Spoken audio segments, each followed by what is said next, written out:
What I want us to start talking and thinking about today is very, very complex.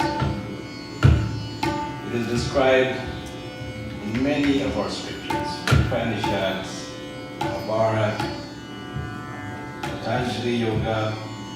In the Bhagavad Gita alone, I would say about 80% of the Bhagavad Gita is on this topic. It defies science as to the origin of this universe. Science, for the last 100 years, has been focusing and analyzing matter in order to find consciousness. They've been asking the wrong question. They've reached a dead end. They can't really go forward. We have progressed from various findings. We had relativity, we talked about last week, and we went to quantum physics. Nobody understands quantum physics. But ancient or yogis had gone through this science and they have laid it down for us. So let's see if we could understand it. We have to use a lot of imagination, a lot of introspection, reasoning, and see if we could figure it out and try to apply it in our own self. You know, we set 4 stages towards liberation last week. And we mentioned the gap. Let's see if we could go into that gap a little bit more. What was before this creation? Manula described it as undefinable, as a void, cannot be known, cannot be seen, cannot be heard, as if it's non-existent. But how could all this come out of non-existent? How could this world come out of non-existent? It has to be something existing. Manula continued to describe this existent, the Supreme Lord, as if in a deep sleep. We talked about the deep sleep state. It was time for another round of creation to happen. That Paramatma began to quiet dreams, just like us. And in those dreams, prana begins to automatically issue. And then he said, as I mentioned before, he wanted to be born. And he created a type of water, not the ordinary water. It's more of a divine water. And in that water, he laid the eggs, which are us, called Nara. That water, that part of Narayan, laid the eggs for the creation. Even the Hebrew Bible, in the very first chapter, Genesis, speak about this void. There was no form, total darkness. And to speak about this void, no one seemed to understand it. How can someone understand void? What was there? When that Lord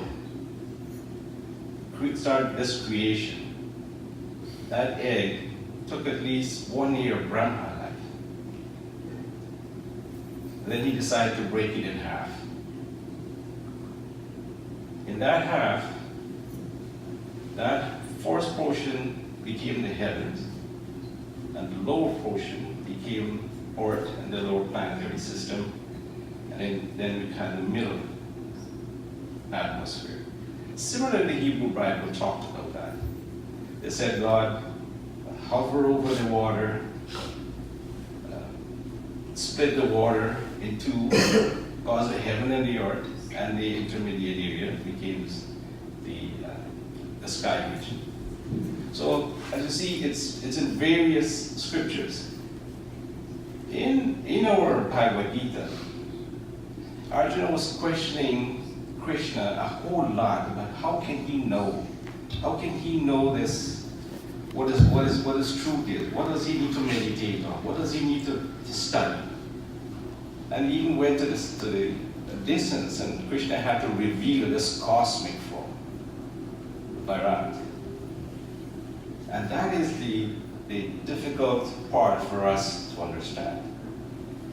Oppenheimer, who was one of the greatest scientists, Einstein worked with him in the Manhattan Project. when he created the atom bomb, Oppenheimer used to study all these scriptures in Sanskrit and even quote the Bhagavad Gita. He said, the effulgence of 100 sun were to burst simultaneously, instantly.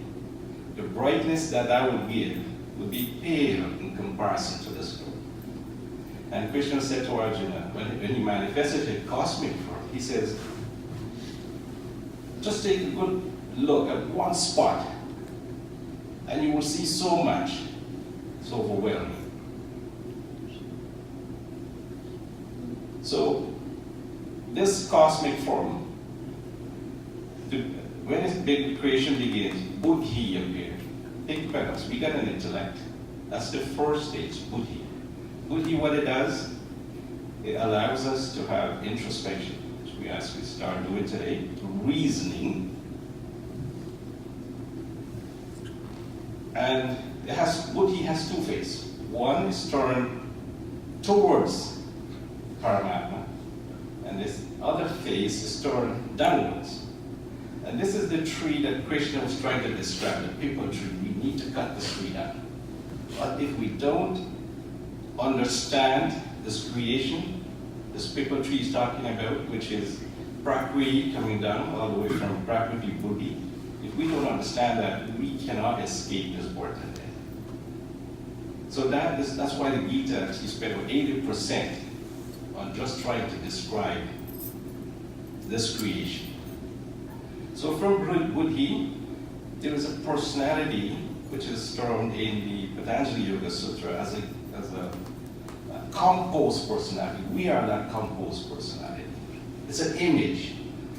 It's an image that buddhi reflected, because it has a sattvic part looking at Paramatma and the other part looking downwards.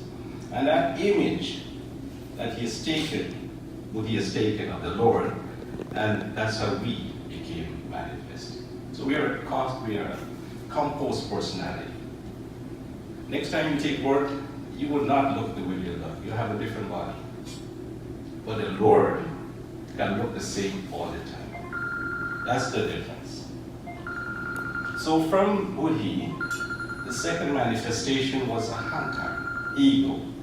And from ego, the composed personality, which is called smita, began to harden. And that is how we get lost. We get lost, we get stuck from ego downwards. And then from there, manuscript also described the 24 categories that we need to understand from this creation. And he went on to describe these categories from ahankara, that is when, laden with all the three gunas, they started to split apart. Rajasic, the guna of activity, restlessness, began to push against sattvic. These three gunas always are in mutation, changing and spinning. When one is predominant, the other becomes subservient. When the other becomes predominant, the other becomes subservient. And so sattvic created what we call the cognitive senses and the active senses. And tamasic created the tanmantra that gave rise to the eloquence. So these steps in this creation, these 24 categories, we need to understand that this is where meditation will then come in, because we have to transcend this illusion. Because there's nothing that is solid. It is comprised of matter and energy. 70% of it is energy, 26% is matter, 4% is atom and dust, and only 0.01% is what we can see, including all the galaxies and all the stars. That's only 0.01%. So we need to be able to understand how this fits, because it is a void. It comes from a void, there's nothing solid, and therefore we can transfer back into our original self. So I'm not sure how much we're able to grasp here this morning, but this is the philosophy we're going to somehow need to know and learn in order to aid our meditation practices so we can transcend and become detached from this material world into our pure self. I must have exceeded my time. Thank you very much. Jai Shri Ram.